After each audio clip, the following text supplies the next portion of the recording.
제가 한번 읽을게요. 2장 1절. 에베소 교회 사제에게 편지하기를 오른손에 7별을 붙잡고 7 금촛대 사이에 다니시는 이가 가라사대 내가 내 행위와 수고와 내 인내를 알고 또 악한 자들을 용납지 아니한 것과 자칭 사도라 하되 아닌 자들을 시험하여 그 거짓된 것을 드러낸 것과 또 내가 참고 내 이름을 위하여 견디고 게으르지 아니한 것을 아노라. 그러나 너를 책망할 것이 있나니 너희 처음 사랑을 버렸느니라. 그러므로 어디서 떨어진 것을 생각하고 회개하여 처음 행위를 가지라. 만일 그리하지 아니하고 회개치 아니하면 내가 네게 임하여 네 촛대를 그 자리에서 옮기리라. 오직 내가 이것이 있으니 내가 니골라당의 행위를 미워하는도다. 나도 이것을 미워하노라. 귀 있는 자는 성령이 교회들에게 하시는 말씀을 들을지어다. 이 길은 그에게는 내가 하나님의 낙원에 있는 생명나무의 과실을 주워 먹게 하리라. 계속 읽겠습니다. 소마나 교회 사제에게 편지하기를 처음이요 나중이요 죽었다가 살아나시니가 가라사대 내가 내 환난과 궁핍을 아노니 실상은 내가 부여한 자니라. 자칭 유대인이라 하는 자들의 회방도 아노니 실상은 유대인이 아니요 사단의 회라. 내가 장차 받을 고난을 두려워 말라. 볼지어다 마귀가 장차 너희 가운데서 몇 사람을 옥에 던져 시험을 받게 하리니 너희가 10일 동안 환난을 받으리라. 네가 죽도록 충성하라. 그리하면 내가 생명의 멸관을 내게 주리라. 귀 있는 자는 성령의 교회들이 하신 말씀을 들을지어다. 이기는 자는 둘째 사망의 해를 받지 아니하리라. 아주 짤막한 내용의 말씀인데 주님이 이제 7교회에 편지를 보내셨잖아요. 7은 완전 숫자라서 지구상의 모든 교회에게 보낸 편지다. 그러니까 이제 그런 관점에서 이렇게 편지를 읽어야 한다. 그러니까 여기 이제 아테나타 우리도 마찬가지죠. 우리에게 보낸 편지로 이게 제 3자 된 편지가 아니라 우리한테 편지로 이게 봐야 되는 게 이제 마땅한 거죠. 그런데 주님이 교회들을 다 기억하셨구나. 7교회 이렇게 보내셨는데 다 기억하시고 이렇게 내부 사정을 아시고 다 말씀하셨구나. 참 이게 감명스러운 거였어요. 모든 교회를 주님이 살피고 계시구나. 아시고 계시구나. 관심이 참 많으신 거죠. 관심이 많으시고 그래서 우리한테 회개의 기회를 주시려고 하는 게 아닌가 이런 생각할 때 오히려 감사한데 모든 교회를 주님이 다 보고 계시고 살펴 계시고 7 금초대서 이렇게 다니시잖아요. 근데 주님이 지금도 오가서 그러실 거 아니겠어요? 이제 그렇게 읽어야 된다는 걸 내가 말씀을 드리는 거고요. 그 다음에 이제 이게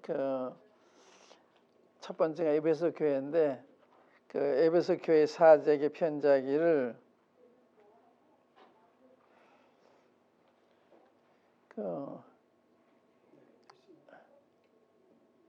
에베소 교회 사자 이건 이제 1장에 보면 7별과 7 금초대 얘기하시면서 7별은 7개의 사자다. 이 사자면 천사란 말이거든요. 그러니까 이제 각 교회 주님 천사를 배당하셨나 그렇지 않으면 그 교회 책임받고 있는 사람들을 가리킨 건가 좀 후자로 생각합니다만은 또 그렇게 받아 좋겠죠. 7교회 장로들에게 편지하노니 이렇게 이제 할 때 장로들도 좀 잘 살피고 계시구나. 장로 잘하고 있는지 못하고 있는지. 그러니까 이제 이런 게 굉장히 중요해요. 주님이 이렇게 일곱 교회 그 책임 있는 사람들을 생각하시면서 그 권고하시는 말씀을 지금 하시는 거거든요.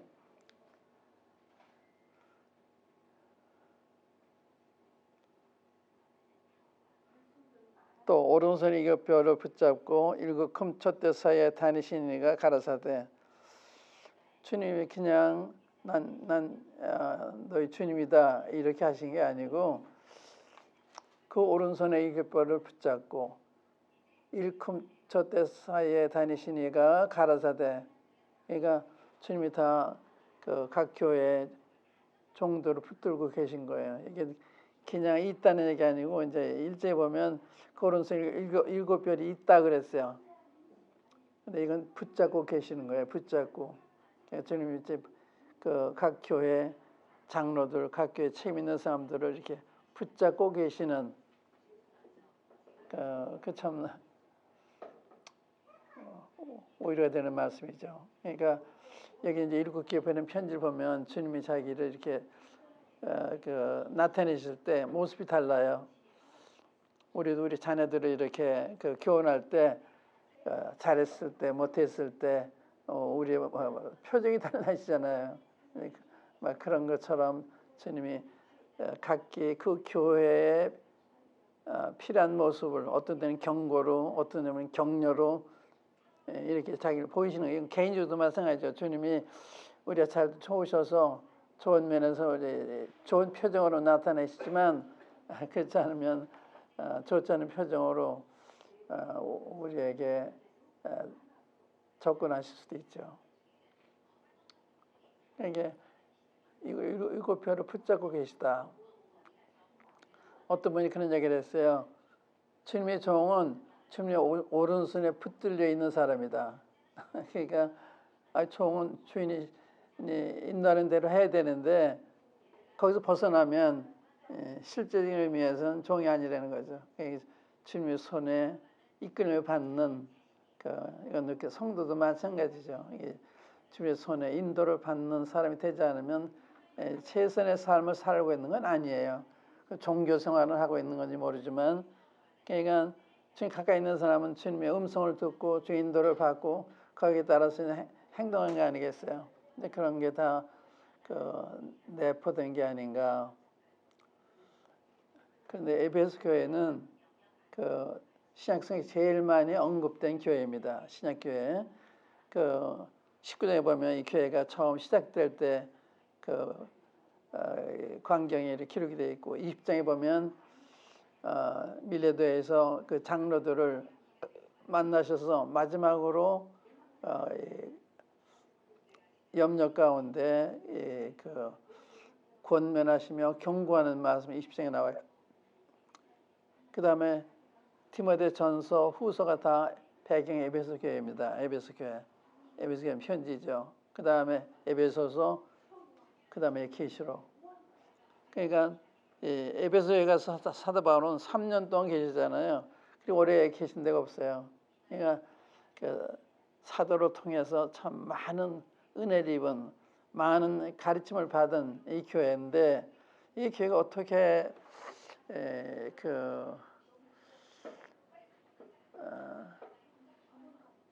주님 앞에서 걸어왔나 이제 이걸 생각할 수가 있죠. 우리 개인한테도 은혜를 많이 받은 사람, 적게 받은 이게 다 달라요. 그러니까 받은 만큼 책임도 비례하는 거예요. 그러니까 은혜를 많이 입은 사람은 주님 많이 달라고 하신다고 그랬어요. 저 같은 사람은 이제 그런 면에서 은혜를 많이 입은 사람이기 때문에 책임이 이제 크죠. 그러니까 어떤 두려운 마음이 있어요. 사도 바울도 내가 남에게 전파한 후에 버림을 받을까 두려워하라 그러잖아요. 주님이 안 쓰실까봐. 그러니까 버림받을까 두려워한다는 말은 주님이 날 버리실까봐 두려운 게 아니라 주님이 안 쓰실까봐 날 참 합당하지 않다고 보시기 때문에 굉장히 두려운 거예요. 주님이 안 쓰시면 사울 왕은 안 쓰시잖아요. 다윗은 쓰시고.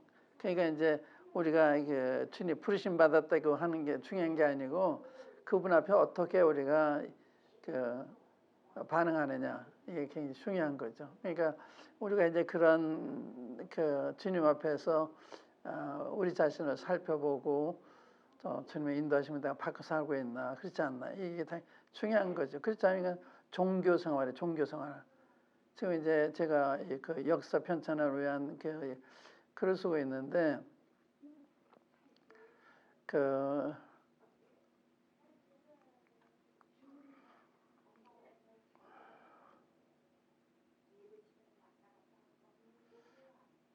이제 그 가령 우리나라로 말하면 그 고종 황제가 그 집권할 때 승기서에 들어오셨거든요.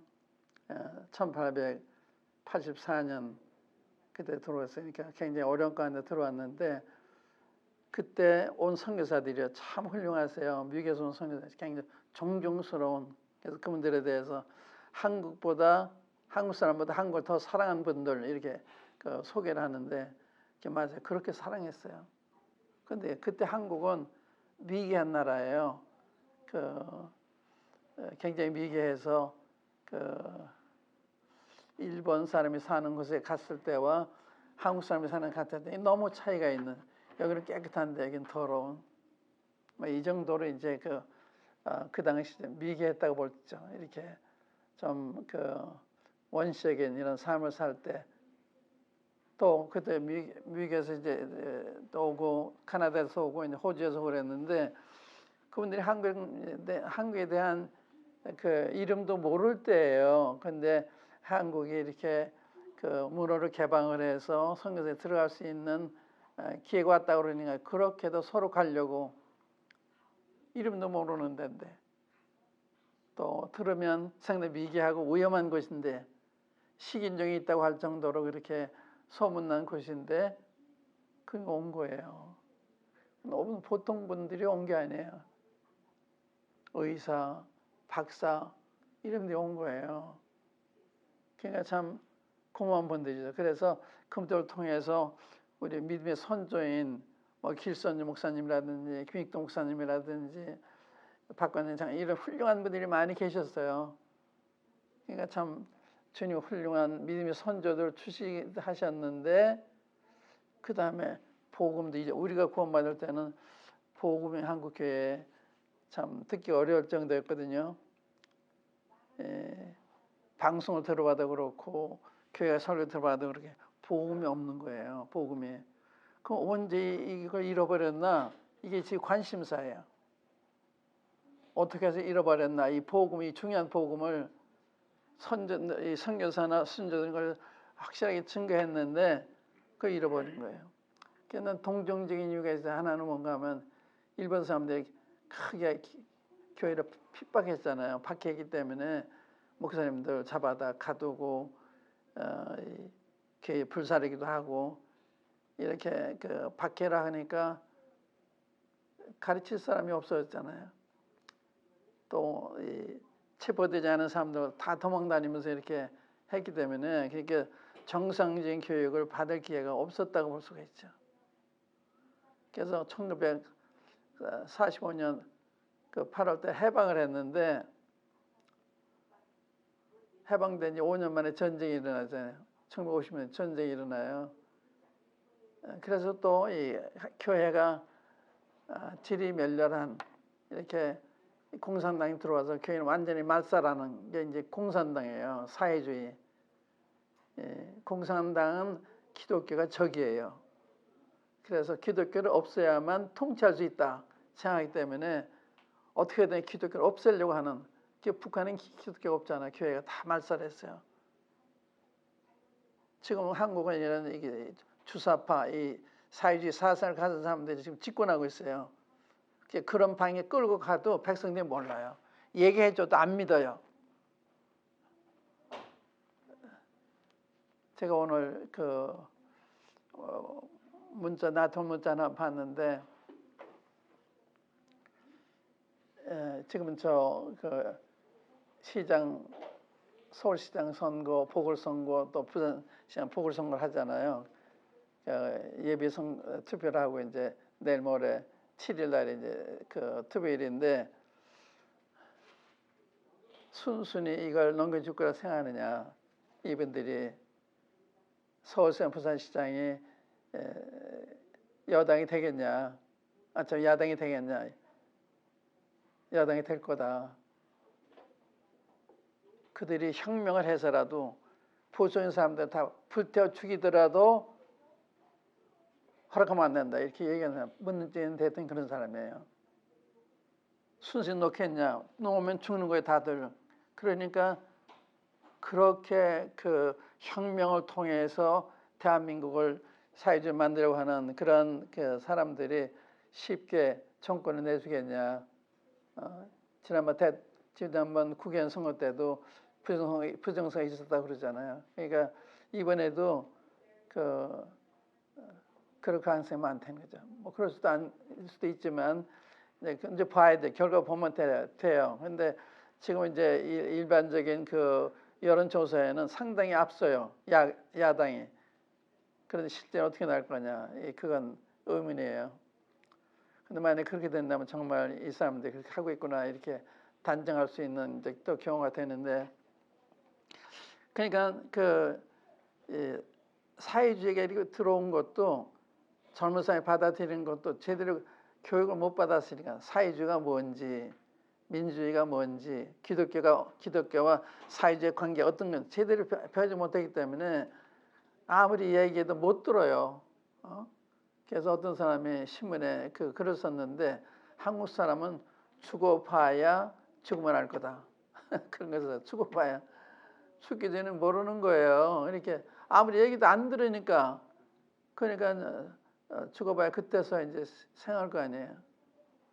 그게 한국 사람들 현재의 그 생각입니다. 이 전반적인 생각이에요. 근데 그게 다 선조들이 교육을 제대로 못했기 때문에 오는 현상인데, 시대 상황이 그렇기 때문에 제대로 교육을 못했고 못 받았기 때문에 이렇게 됐다 이렇게 생각할 때 참 안 됐죠. 우리 민족이 안 됐는데,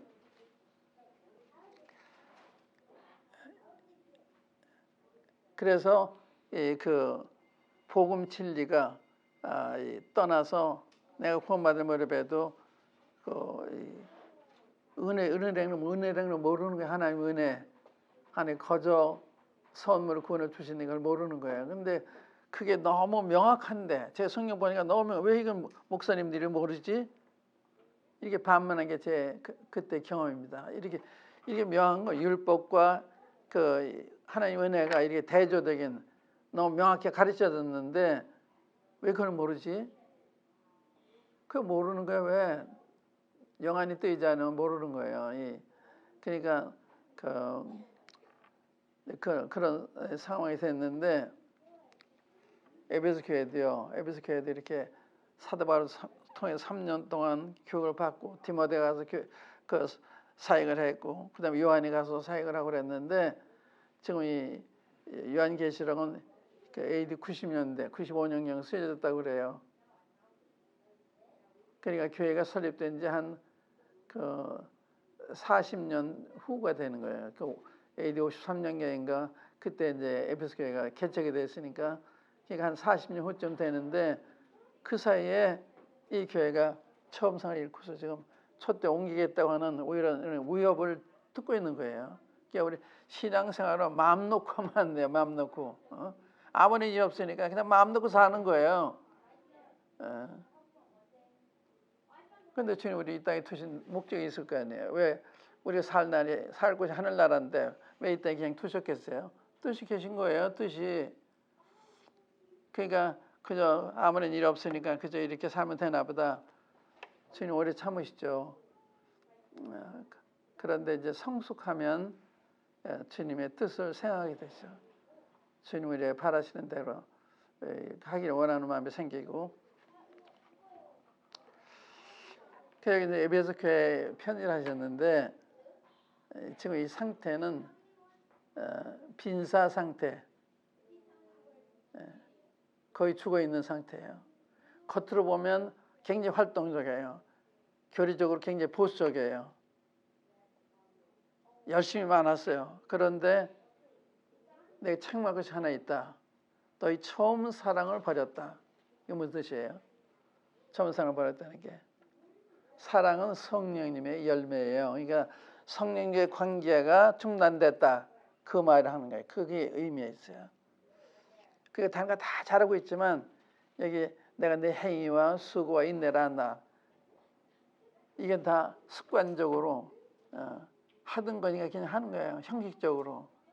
실제는 마음으로부터 이게 나왔어야 되는데 그렇지 않으니까 주님이 그걸 보신 거예요. 그러니까 에베소 교회는 사람들이 보면 굉장히 훌륭한 교회. 왜? 행위도 많고 수고도 많고 인내도 많고 교리적으로도 보수적이고 모든 면으로 나무랄 데가 없는, 그런데 주님은 충신을 보시고서 첨상으로 떠났다.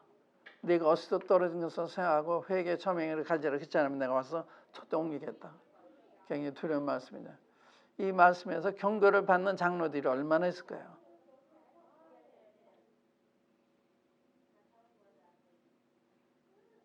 그러니까 굉장히 준엄한 편지예요. 여기 귀 있는 자는 성령이 교회들의 말씀을 보세요.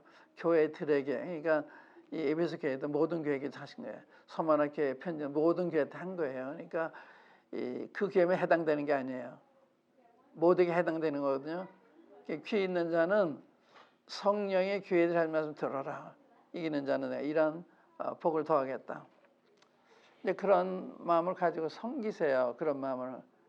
그래서 이게 그러니까 우리가 할 일이 뭔가 여기 이랬잖아요. 어디서 떨어진 것을 생각하고 회개하여 첨행을 가지라는 거예요. 그냥 회개가 가만히 있는 게 아니라 옛날에 처음 사랑이 있을 때 영혼들을 사랑하고 형제를 사랑하고 기도하기를 좋아하고 말씀 읽기를 좋아했는데 그게 다 떠났다면은 그거 다시 하라는 거예요. 성경 읽는 거, 기도하는 거, 전도하는 거, 형제 사랑하는 거, 이거 다시 하라는 거예요. 제가 그 대학 다닐 때 건강이 굉장히 안 좋았어요. 얼마나 안 좋았는가 하면 기차 안에서 10분을 서 있지 못할 정도로 다리가 아팠어요. 그 청년이잖아요. 대학생이면 청년인데. 그래서 밥 한 그릇 가지면 하루를 먹을 정도로 이렇게 밥맛이 없어서 밥을 못 먹는 거예요. 그래서 내가 이제 그 전도하고 늦게 와서 집에 와서 밥 먹으면 밥 먹을 마음은 없는데 안 먹으면 안 되니까 물에 말아서 우리 이렇게 그킹 넘겼어요. 물에 말아서.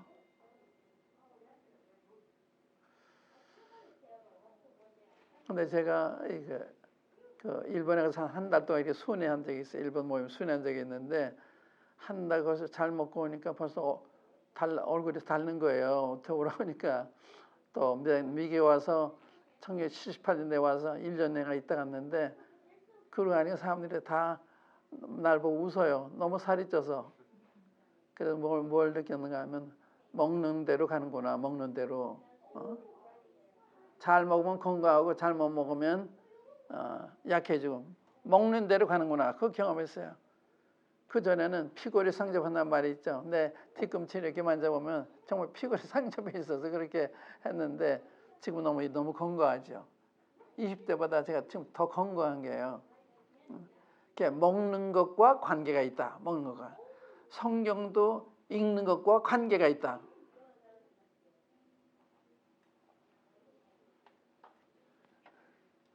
그래서 처음 행위를 가져라 그랬잖아요. 그러니까 성경과의 관계가 나 처음 생에 있을 때 지금 어떤가, 또 기도하는 게 어떤가, 또 구령에 대한 열정이 그때 어떤가, 형제의 사랑이 어떤가, 이거를 살펴보고서 옛날로 돌아가라는 거예요. 옛날 하라는 거예요. 그러니까 제가 그렇게 먹어서 유지가 된 거거든요. 이렇게 밥맛없다 안 먹으면 안 되잖아요. 그러니까 물에 말아서 넘기를 했기 때문에 유지가 됐는데 그렇게라도 하면은 점점 회복이 되죠. 먹으니까 안 먹으면 점점 약해지죠. Do you understand what I'm talking about? 그러니까 사람이 많고 적고 관계없어요. 주님이 아틀란타에는 한국 커뮤니티를 위해서 여러분들이 이런 책임을 맡기신지 모르잖아요. 그러면 책임이 큰 거예요. 그들을 리차트 해야 되잖아요. 복음을 잘 모르니까 우리 그걸 안다고요. 그래서 가만히 있으면 안 되죠. 모든 그 수단을 다 동원해서 그런 일을 해야 돼요. 전도하는 거 영어 어떻게 권하나 그렇게 해야 되는. 지금은 전도하기 참 좋은 때예요. 이 코로나 때문에 이게 하나님이 살아계심을 보여주는 거잖아요. 이게 성경에 다 기록된 거기 때문에 이게 우연한 게 아닙니다. 성경에 다 있는 겁니다. 다 보여주면 성경에 대한 성경 권위를 얘기하게 되고 또 하나님이 살아계시다는 걸 보여주게 되고 주님 오시면 가깝다는 걸 얘기하게 되고 이런 것이 다 내포된 게 이게 코로나라 이게 단순한 게 아니에요. 그러니까 이제 이런 걸 생각하면서 에베소 교회를 읽을 때 우리가 그 메시지예요. 여기 전만 보면 참 좋잖아요. 네 행위와 수고 있느라 안오니. 근데 데살로니가서에 보면요, 믿음의 행위와 사랑의 수고와 소망의 인내를 이렇게 해요. 근데 믿음과 사랑과 소망이 없는 거예요. 그냥 행위만 있는 거예요. 그냥 수고만 인내만 있는 거예요. 그러니까 습관적으로 하고 있는 이것이 이제 우리의 오염성이죠. 뭐 저도 마찬가지고. 그래서 주님 앞에 정말 이 마지막 순간 잘 살게 해주세요. 내 아침에 일어나면 또 하루 지금 살려주셨구나. 감사해요. 그러고 시작을 하는데 제대로 못 살잖아요. 제대로. 어떻게 하면 최선으로 사나. 그래 이 마지막 그 코스로 내가 달리고 있는데 주님이 만족해서 잘 하다가 주님께 가고 싶어요. 그게 제 기도입니다. 주님이 어떻게 나를 인도하실까? 장래 어떻게 인도하실까? 한국에 그냥 있도록 하실까? 여기 오게 하실까? 또 다른 것을 인도하실까? 이런 생각을 하고 있어요.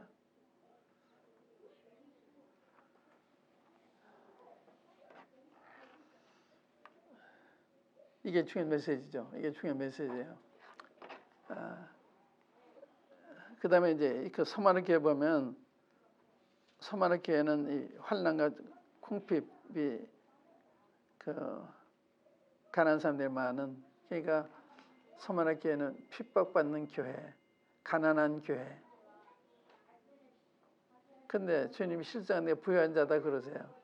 가난한데. 근데 이 환난이나 이 가난이 게을러서 가난해진 게 아니에요. 주님 섬기다가 이렇게 쫓겨다니면서 이렇게 된 것 같아요. 초대교회 때 예루살렘에 핍박이 일어나니까 다 도망 다니잖아요. 그런 상황인 것 같아요. 근데 주님이 이 교회에 대해서 자기가 어떻게 계셨느냐, 처음이요 나중이시고 죽었다가 살았니가 가라사대. 보세요. 이 환난 많은 교회가 주님의 그런 모습을 봤을 때 얼마나 격려가 되겠어요. 처음이나 나중이란 말은 다 내 안에서 일어나는 거다. 일어난다. 예, 우리 개인의 일이든 교회의 일이든 나라의 다 하나님의 손 안에서 일어나는 거예요. 제가 그런 그 문자로 아침 받고서 우리나라에는 걱정이 됐어요. 걱정해서 주님 저희 나라를 불쌍해 주세요. 자녀들이 많이 있잖아요. 사회주의 가지 않도록 주께 보살펴 주세요. 그런데 한국 교회들이 어떻게 반응하? 이게 중요해요. 한국의 반응. 한국의 중에도 모임이 어떻게 반응하냐? 모임 9만 사람들 모임이잖아요. 그런데 말을 안 들어요. 제 의견을 가지고 있기 때문에 어른들이 얘기도 안 들어요. 장로들 순종하라 가르쳤는데 어디 갔는지. 내가 이제 어느 사역자 형제가 얘기한 적이 있어요. 박근혜 대통령도 얘기하는데 나하고 의견이 다른 거예요. 그래서 내가 질문했어요. 형제, 이럴 땐 어떻게 해야지? 누가 누구에 따라야 되지? 내 형제를 따라야 형제 날 따라야 되나? 이렇게 질문한 적이 있어요. 어떻게 해야 되는 거예요? 의견이 대립됐을 때 누구의 의견을 따라야 돼요? 성경적으로는 장로 의견을 따르는 거예요. 왜냐하면 장로들이 보는 거하고 성도들이 많이 다른 거예요. 경험과 관계, 하나님 말씀 안과 관계이기 때문에. 근데 요즘은 그게 안 돼요. 그러니까 그 일반 교회 안 된다는 건 이해가는데 모임에서 그게 안 돼요. 모임에서. 그러니까 이게 참 우리나라 회복이 어렵겠구나. 그래 월남처럼 되지 않나. 월남이 공산이 됐잖아요. 그러나 미국과 가까워져서 성경에 들어가 선교하고 있잖아요. 그러니까 복음은 전해져야 되는데 그러한 그 환경에서 전하도록 하시지 않을까. 전 여러 해부터 그 생각했어요. 이 우리나라가 베트남처럼 그렇게 되지 않을까. 네, 이번 선거를 보면 그 짐작할 것 같다. 과연 주님이 우리를 북한에 의해서 통일되도록 하시나 보다. 그러면 얼마나 많은 사람이 죽겠어요. 비참하죠. 북한에 사정하는 사람은 치를 떨 수 있는 거예요. 그렇게 무서운 게 사회주의잖아요. 근데 그 사회주의를 모르니까 사회주의가 된다고 해도 별로 관심이 없는 거예요. 근데 주님이 내가 처음에 그러니까 내가 지금 하는 이야기는 한국 사정도 주님이 안에 다 일어나는 거예요. 주님의 섭리 가운데. 그러니까 주님이 우리를 넘겨주실 때 사회주의로 정신 못 차리니까 정신 차리도록. 그러니까 난 이번 내가 돌아갔다가 그렇게 못 나오게 되면 난 그 사회에 있게 되지 않나 이런 생각 내가 하고 있어요. 그냥 돌아가는 게 아니에요. 그러니까 몰라요. 주님이 어떻게 하실 건지. 근데 사람들은 목자가 거기 있어야 되지 않냐 이런 이야기도 하는데 다 일리 있는 이야기죠. 그런데 제가 중국에 가서 공산당이 들어와서 그 사람들에 의해서 감옥에 갔다가 20여 년 만에 나온 사람들 이런 사람 만나봤어요. 감옥에서. 근데 나왔을 때 가족들이 다 떠났어요. 우리 고생시킨다고 자녀들도 버리고 아내도 버리고. 그럼 그게 가치가 있는 건가? 그거 그냥 거기 갈 수 있어야 되는 건가? 피해야 되는 건가? 있을 수도 피하. 그건 다 개인의 주님 뜻이라고 생각해요. 뭐 피해면 된다. 또 있어야 된다. 그게 아니고. 근데 선교사들이 다 나왔거든요. 그때 이제 공산당이 들어오니까 중계 가이드 선교사들이 다 대만으로 일본으로 다 왔어요. 거기서 주님이라도 이제 만물에 가셨는데 그게 그렇게 단순한 게 아니에요. 단순이 아니고 주님의 인도를 받아야 되는 거죠. 그런 경우도. 근데 이제 이게 서만한 교회에 내가 처음이요 나중이요 죽었다가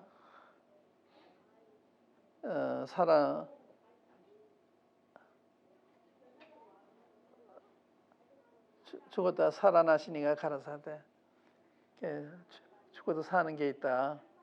죽으면 끝이 아니다. 이걸 보여주신 거죠. 나도 죽었어. 근데 다 살았잖아. 너무 걱정하지 마. 이제 그런 뜻이 내포됐다고 생각해요. 그런 점에서 격려가 됐겠죠. 근데 보세요. 여기 이제 내가 내 환난과 궁핍을 아노니 실상은 내가 부여한 자다. 놀라운 말씀이죠.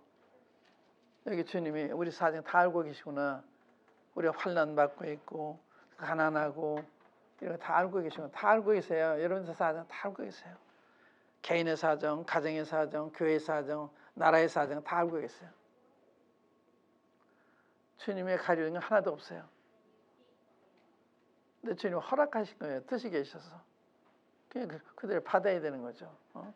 불평하지만 그대로 받아야 되는 거예요. 근데 내가 내 환난 궁핍을 아느니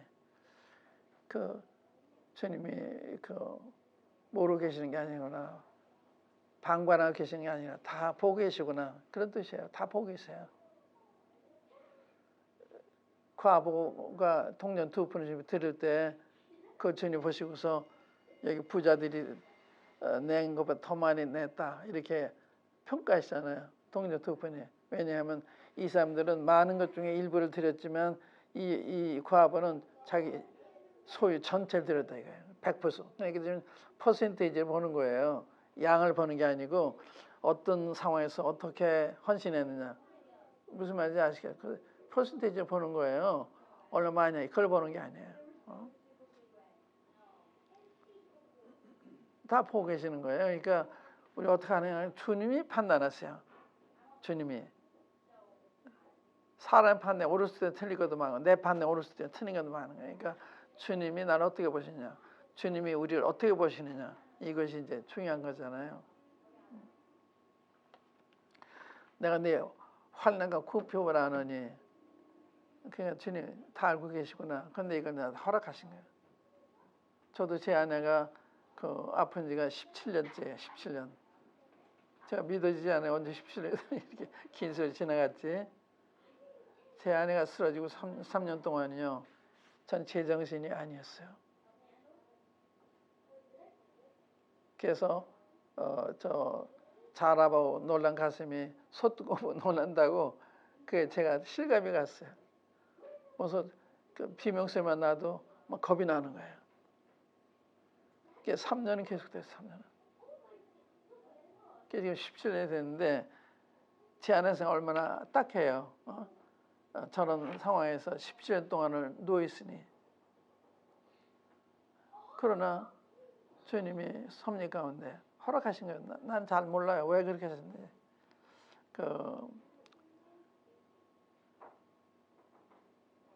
그러나 주님이 아세요. 주님 실수로 이런 환경 허락하신 게 아니에요. 다 주님의 철저한 계획하에서 이런 일이 일어난 거거든요. 주님 얼마든지 예방하실 수도 있어요. 그게 안 하셨거든요. 그러니까 이제 여기에서 그럼 주님이 나한테 교훈하신 게 뭔가, 뭘 기대하시나. 근데 내가 한 가지 분명한 건 뭔가 하면요. 주님이 절대 우리에게 해롭게 하지 않으세요. 해롭게. 주님 선하신 분이고 나를 위해 자기 아들 아끼지 않은 분이시잖아요. 그분이 나 함부로 하냐 그러잖아요.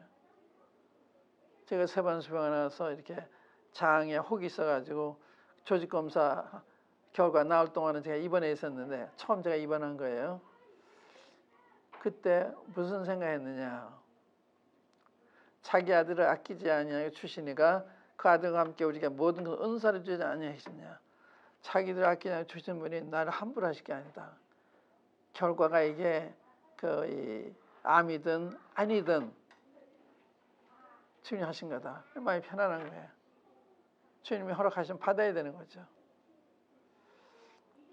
그래서 우리의 모든 환경에 우연이 오는 게 아니고 주님의 섭리 가운데 주님의 뜻 가운데서 허락이 되는 거다. 이거 받으세요. 그래서 범사에 감사하라.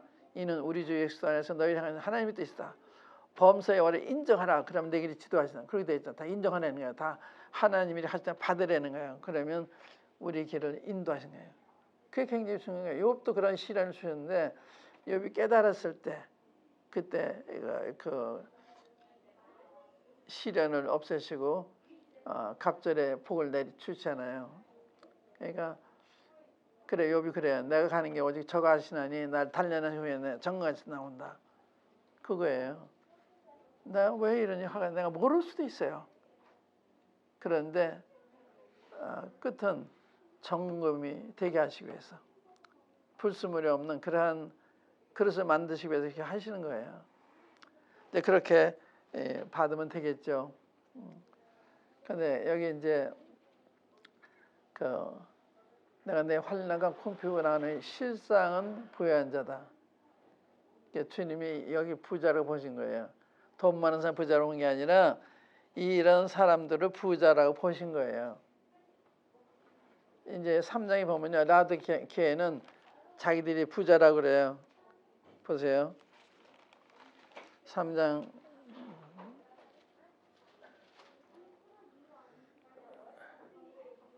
17절. 내가 말하기를 여기 서만학교에서는 주님이 말씀하셨잖아요. 주님이 넌 부유한 자다.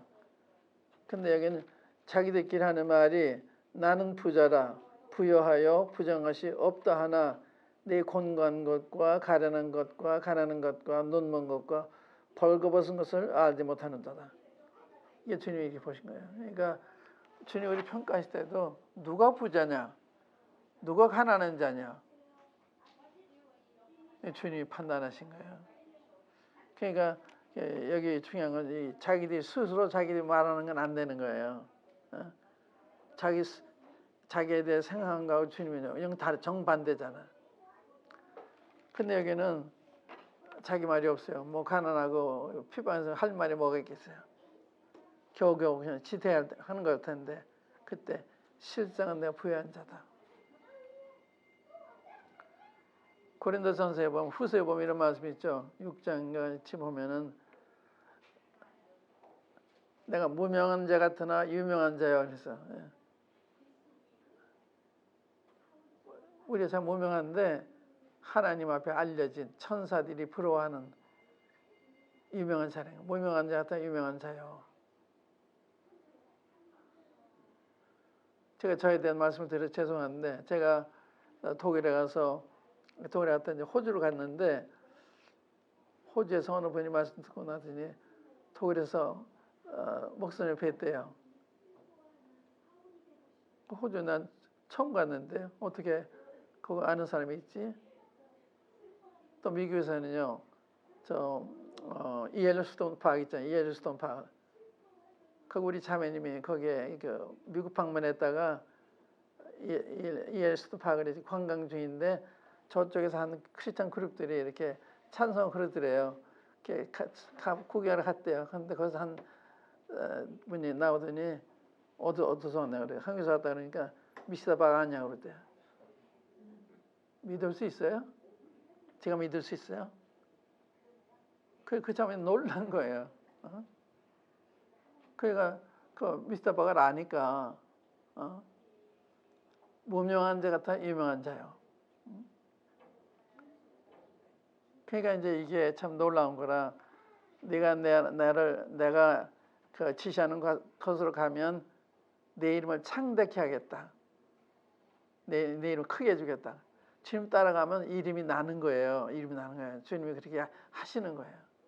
그 마찬가지죠. 그러니까 그 여기 자기에 대해서 말하면 안 되는 거고, 그 다음에 무명한 자는 유명한 자고, 그 다음에 가난한 자 같으나 많은 사람 부유하게 하고, 가난한데 많은 부유하게 하잖아요. 우리가 전도해서 많은 구원받잖아요. 그러니까 이게 놀라운 거죠. 또 아무것도 없는 자 같아 모든 것을 가진 자다. 이게 사도 바울이 하는 말. 사도 바울은 아무것도 없는 사람이죠. 주님 오셨으면 다 가진 거예요. 그러니까 모든 걸 가진 자다. 그러니까 그 평가가 다른 거예요. 평가가 무명한 자 같으나 유명한 자고, 가난한 자 같으나 많은 사람 부유하게 하고, 아무것도 없는 자 같으나 모든 것을 가진 자다고. 이제 이런 시각에서 보면 부족할 것이 없죠. 주 안에서 주님이 이렇게 축복해 주셨으니까. 그래서 그리고 제가 이제 그 1980년대 제가 그 남미 파라과이 갔어요. 파라과이. 거기도 이제 그 가야 간 게 아니고 거기에 그 우리 자매님이 이민 가셨는데 그다음에 미국에 따님 보러 왔다가 이제 우리 집을 찾아왔어요. 근데 거기 가가지고 안식교인이 된 거예요. 그래서 그건 잘못됐다는 가르쳐줘서 다시 이제 돌아왔는데 돌아가니까 거기 안식교인들이 발칵 뒤집은 거예요. 자기들이 참 존경하랬던 분이 이제 많이 바뀌었으니까. 그래서 여기 성경 알고 싶은 사람들이 있으면 방문해다. 그래서 방문한 거예요. 근데 그 자매는 어떤 분이냐? 그 자매님은 남편이 파라과이 와서 계란 부화장을 했는데 맨손을 가가지고 이제 이렇게 성공한 분인데 그 파라과이 수요의 그 70%를 공급하는 거예요. 70%. 굉장한 그 분이죠. 그분이 아내인데 그러니까 이제 교회에서는 돈 많은 사람이 왔으니까 좋아할 거 아니에요. 그런데 그분이 이제 생각이 바뀌었으니까 날 오라 간 적이 있어요. 그랬다가 어느 그 야만인들 그 옷도 입장을 사는 이 야만인들 가운데 들어가서 선교하는 그 선교사를 찾아간 적이 있어요. 그 선교사 미국 선교사인데 근데 그때 제가 봐서 70세예요. 70세. 근데 그분이 오레곤 주립대학에서 그 교수로 있다가 이제 이게 어머니인데 선교사 가운데 그렇게 가난한 성경 제가 처음 봤어요. 미국 성경이 그렇게 가난하지 않은데 그렇게 가난하더라고요. 제가 이제 방문했다가 돌아가는데 버스 정거장까지 이제 자기 차로 태워다 주는데 차가 다 망가져가지고 이 기아가 안 막히는 거예요. 할 수 없이 안 되니까 걸어서 이제 주차장에 오는데 내가 참 안 돼서 내가 여기 계속 2장 몇 절에 그 말씀 아니냐. 내가 내 환난 극복하는 넌 실상 부유한 자다. 내 우유하고 싶어 그 얘기를 했더니 뭐 잘 모르겠대요. 그래서 내가 얘기를 했더니 내가 무슨 말인지 알겠다. 나 파라과이 올 때 다 계산하고 왔어. 그러니까 그냥 와서 이렇게 고생하는 게 아니다. 다 고생을 계산하고 왔다는 거예요. 그래 마음이 아파가지고 그분이 이제 뉴저지 그 어느 모임에서 왔다고 그래서 거기 아는 사람이 있다 그래가지고 그 모임에 가서 그분을 찾았어요. 그래서 내가 얘기했어요. 이 선교사가 이렇게 내가 가난한 걸 처음 봤다. 그래? 한번 연락을 좀 해보시죠. 그리고 헤어졌다가 한 6개월 후에 다시 그 모임에 간 적이 있어요. 그래서 그분 만나가지고 연락했냐니 못했다 그래. 근데 그분 지금 뭐 돌아가신 지 오래됐겠죠. 벌써 그게 80년, 한 40년 전 일이니까. 그러니까 이제 사람들이 보기가 가난하다, 부하다, 이건 주님 평가가 중요해요. 주님이 나를 어떻게 평가할 것이냐.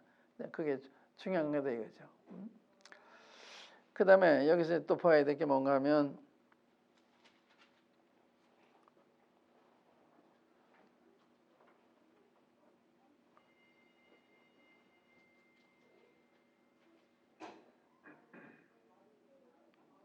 여기 실상은 유대인이 아니요 사단의 회라는 말씀 있죠.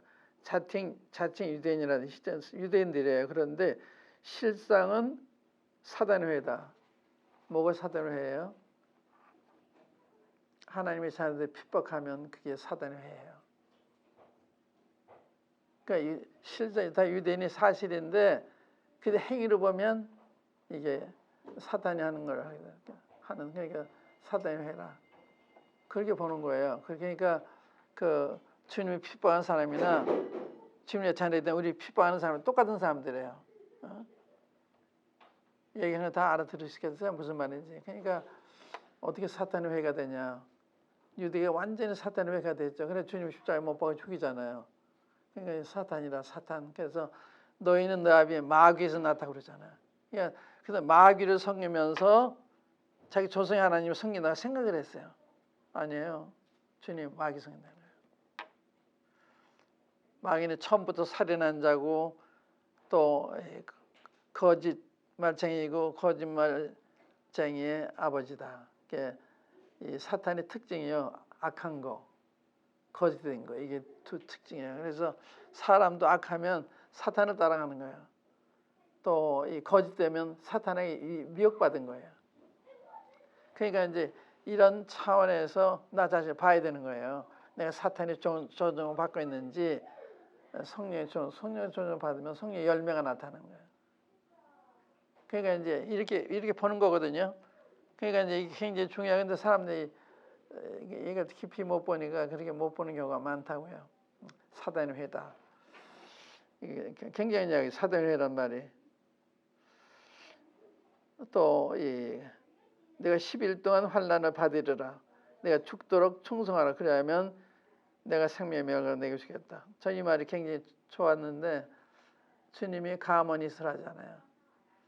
너 이게 환난 당할 거야. 두려워하지 말아라. 죽도록 충성해. 그러신 거예요. 너 환난 안 받게 해줄 테니까 죽지 않게 해줄 테니까 두려워하지 마라. 그런 게 아니고 죽도록 충성하라네요. 그러면 생명의 면을 주겠다. 사실 그들이 얘기한 게 난 참 좋았어요. 내가 옛날에 이 말씀 읽다가 그러니까 보통 사람들은 가모니스를 하잖아요. 말을 좋게만 하는 거예요. 사실 얘기하지도 않는 거예요. 근데 주님은 그들 얘기가 너무 좋구나. 그래서 이기는 자는 둘째 사망의 해를 받지 않는다. 이 둘째 사망이 뭔지 아세요? 둘째 사망. 이게 진짜 지옥이에요. 계시록 보면은 20장에 둘째 사망 곧 불못이라. 이게 불못이 둘째 사망이에요. 그래서 죄의 삭은 사망이 하는 말은 죄의 삭은 불못이 하는 똑같은 거예요.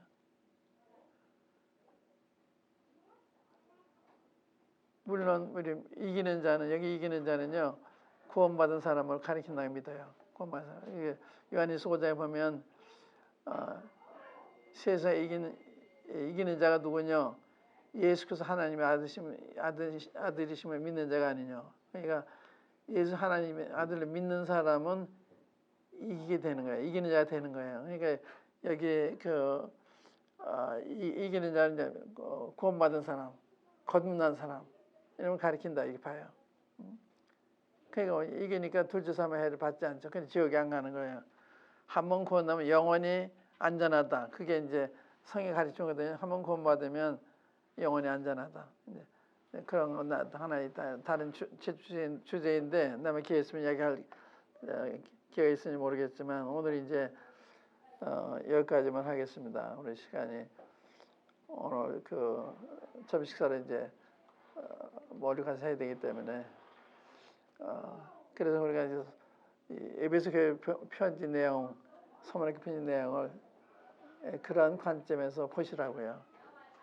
그러면 실감이 안 하고 두렵고 또 각성하게 되고 한번 기도하십시다.